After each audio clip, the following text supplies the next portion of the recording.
Welcome to 5D media. Andhra Pradesh ఎన్నికల్లో జగన్ ఘోర ఓటమికి ప్రధాన కారణం సజ్జల రామకృష్ణారెడ్డేనా అంటే ఇప్పుడు సోషల్ మీడియాలో ప్రధానంగా చూసుకుంటే ఇదే చర్చ నడుస్తుంది. అంటే జగన్మోహన్ రెడ్డి ఓటమికి ప్రధాన కారణం సజ్జల రామకృష్ణారెడ్డే అనేది అన్ని పార్టీలు అంటే వైఎస్ఆర్సీపీ పార్టీలో ఉన్నటువంటి కింద స్థాయి కార్యకర్త నుంచి ఎమ్మెల్యే స్థాయి వరకు ఉన్న నాయకులు అదే మాట మాట్లాడుతున్నారు. తర్వాత వేరే అపోజిషన్ పార్టీ అంటే ప్రస్తుతం అధికారంలో ఉన్న తెలుగుదేశం పార్టీ కానీ జనసేన పార్టీ నుంచి మాట్లాడే నాయకులు కూడా సజ్జల రామకృష్ణారెడ్డి వల్లే జగన్మోహన్ రెడ్డి అంత ఘోర పరాజయం పాలయ్యారు అనేది మాట్లాడుతున్నారు. కానీ దీంట్లో ఎంత వాస్తవం ఉంది? నిజంగానే సజ్జల రామకృష్ణారెడ్డి వల్లే వైఎస్ఆర్సీపీ ఇంత ఘోర ఓటమి పాలైందా అనేది ఈ వీడియోలో చూద్దాం. నా అభిప్రాయం ప్రకారం అయితే సజ్జల రామకృష్ణారెడ్డి అనే వ్యక్తి ఒక లౌడ్ స్పీకర్ లాంటి వాడు అనమాట. అంటే ఆ లౌడ్ స్పీకర్లో మనం మైక్లో ఏం మాట్లాడితే అది లౌడ్ స్పీకర్లో వినిపిస్తుంది.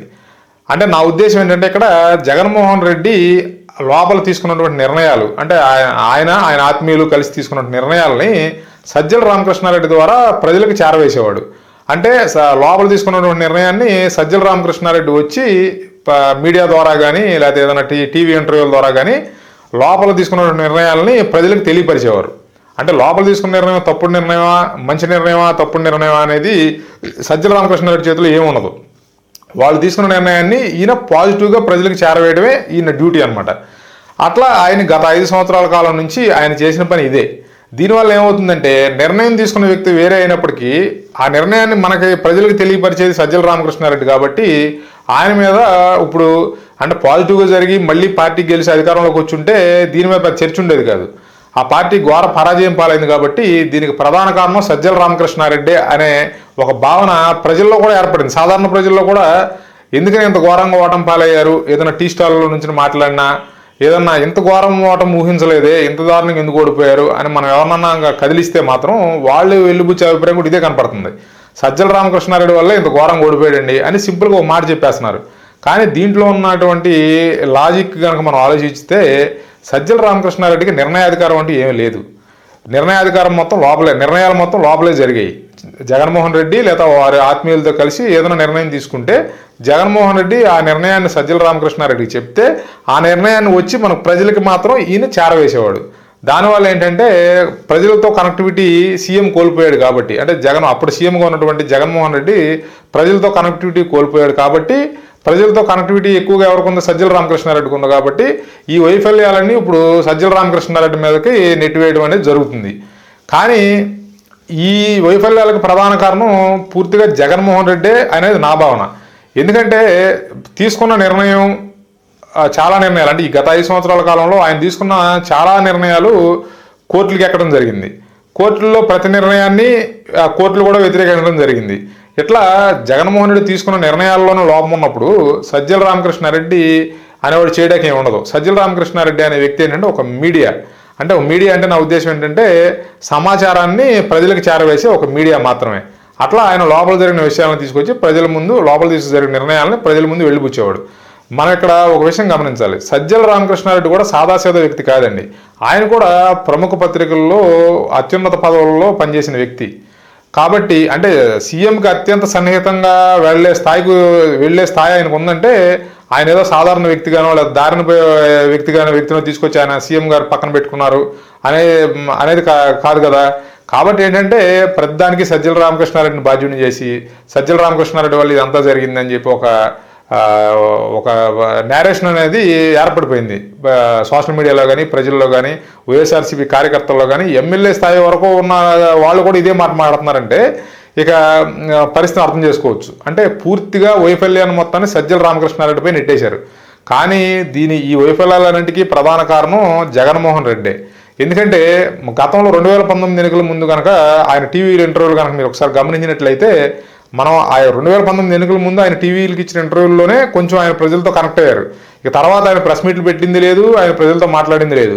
ఎక్కువ శాతం ఆయన రిలీజ్ చేసిన వీడియోలన్నీ రికార్డెడ్ వీడియోస్ అనే ఒక చర్చ కూడా జరిగింది. అంటే ఈ అధికారంలో ఉన్న 5 సంవత్సరాల కాలంలో ఆయన ఎప్పుడు మాట్లాడినా మధ్యలో అప్పుడప్పుడు మాట్లాడినా కూడా అవి రికార్డు చేసి మీడియాకి ఇచ్చారనే ఒక చర్చ కూడా నడిచింది. 2019 ఎన్నికల ముందు ఆయన పలు టీవీ ఇంటర్వ్యూల్లో పాల్గొన్నారు. అప్పుడు ప్రెస్తో కూడా మాట్లాడేవారు. ఆ టీవీ ఇంటర్వ్యూలో పాల్గొన్నప్పుడు ఆయన చెప్పింది ఏంటంటే ప్రాంతీయ పార్టీల్లో లీడర్ని చూసి ఓటేస్తారు కానీ ఆ ఎమ్మెల్యే అభ్యర్థులు కానీ ఆ కింద స్థాయి లీడర్ల వల్ల కానీ పార్టీ అధికారంలోకి రాదు. కాబట్టి ఓటు 7 జరిగితే ప్రజలు నన్ను చూసి ఓటేస్తారు అని చెప్పి అప్పుడు ఆ ఇంటర్వ్యూలో ఆయన చెప్పడం జరిగింది. దాన్ని బట్టి ఏంటంటే పక్క వాళ్ళు ఇచ్చే అభిప్రాయాలని, పక్క వాళ్ళు ఇచ్చే సలహాలను ఆయన తీసుకుంటాడు అనే అభిప్రాయం మనకుంటే అది ఖచ్చితంగా తప్పుడు అభిప్రాయం అని మనం అనుకోవాలి. సొంతగా ఆయన తీసుకునే ప్రతి నిర్ణయం ఆయన సొంతగానే తీసుకుని దాన్ని ప్రకటించినప్పుడు ఇప్పుడు ఆయన దగ్గర పనిచేసే వ్యక్తి ఇది మీరు తప్పు నిర్ణయం తీసుకున్నారని చెప్పే అవకాశం లేనప్పుడు, అంటే అవతల వ్యక్తి తీసుకునే భావం లేనప్పుడు, పక్క వాళ్ళు సలహా ఇస్తే తీసుకునే మనస్తత్వం లేని వ్యక్తికి అతని కింద పనిచేసే వ్యక్తి సలహాలు ఇవ్వడం అనేది కుదిరే అవకాశం ఉండదు. అట్లాగే సజ్జల రామకృష్ణారెడ్డి పరిస్థితి కూడా అదే. ఏంటంటే ఆయన 5 సంవత్సరాలు ఆయన సలహాదారుగా నియమించుకున్నారు. ఆయనకు మంచి జీతం, మంచి అకామిడేషన్ అన్నీ కల్పించారు ప్రభుత్వం తరపు నుంచి. అధికారంలో కూడా కొంత అధికారులను మేనేజ్ చేయడం, అధికారులతో మాట్లాడడం, రోజువారీ ప్రభుత్వ వ్యవహారాలన్నీ ఆయన నడపడం ఒక స్థాయిని కల్పించారు. దాన్ని ఆ జాబ్ను ఆయన 5 సంవత్సరాలు ఎంజాయ్ చేశారు, చక్కగా దాన్ని పూర్తి చేసుకున్నారు. ఇప్పుడు ఘోర ఓటం పాలైంది కాబట్టి ఆ పార్టీ ఇప్పుడు ఈ నిందలన్నీ ఆయన మీద వేస్తున్నారు. అదే గెలిచుంటే అసలు ఈ చర్చే రాకపోను. ఆ పార్టీ మళ్ళీ కనుక అధికారంలోకి వచ్చుంటే ఈ చర్చే రాకపోను.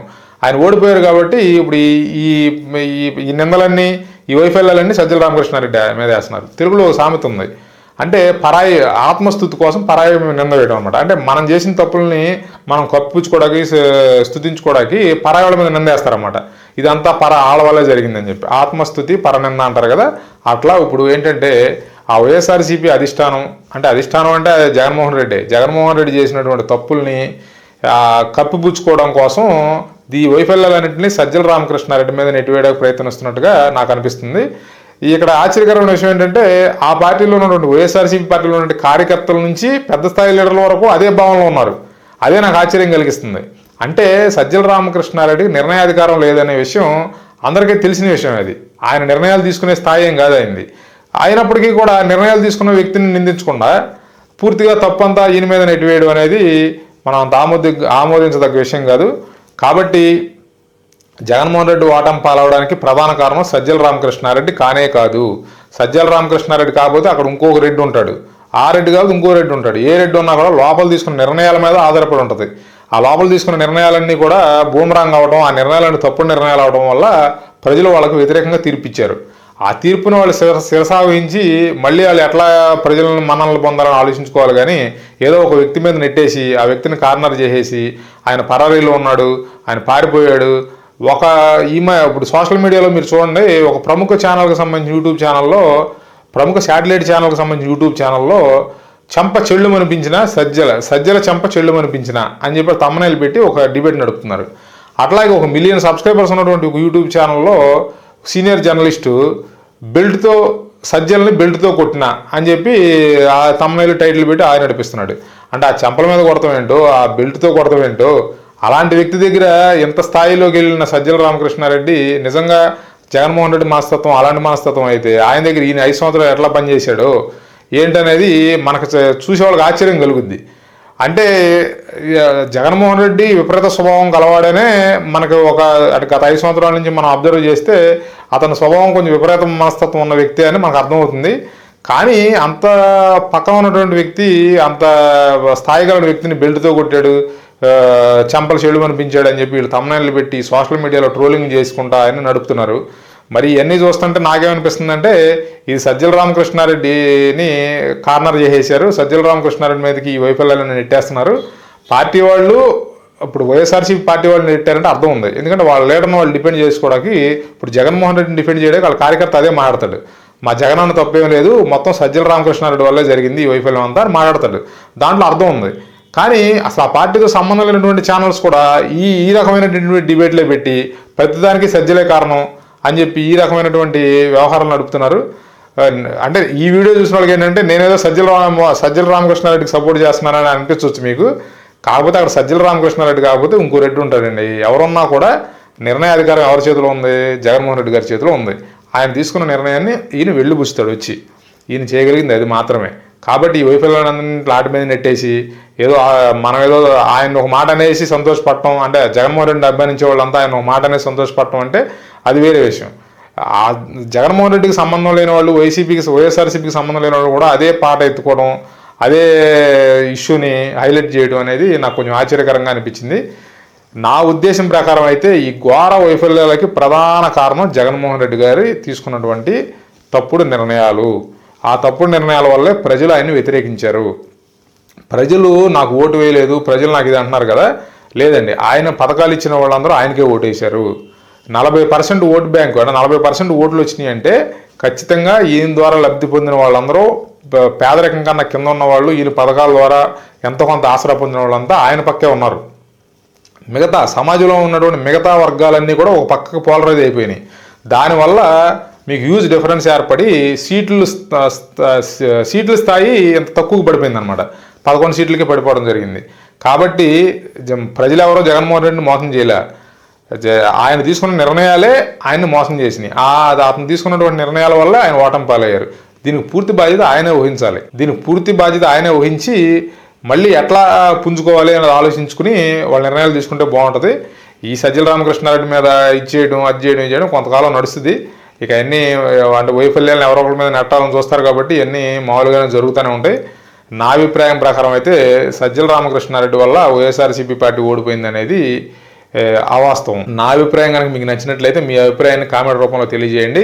ఒకవేళ నా అభిప్రాయం మీకు నచ్చకపోయినా, మీరు ఏకీభవించకపోయినా మీ అభిప్రాయాన్ని కామెంట్ రూపంలో తెలియజేయండి. Thanks for watching.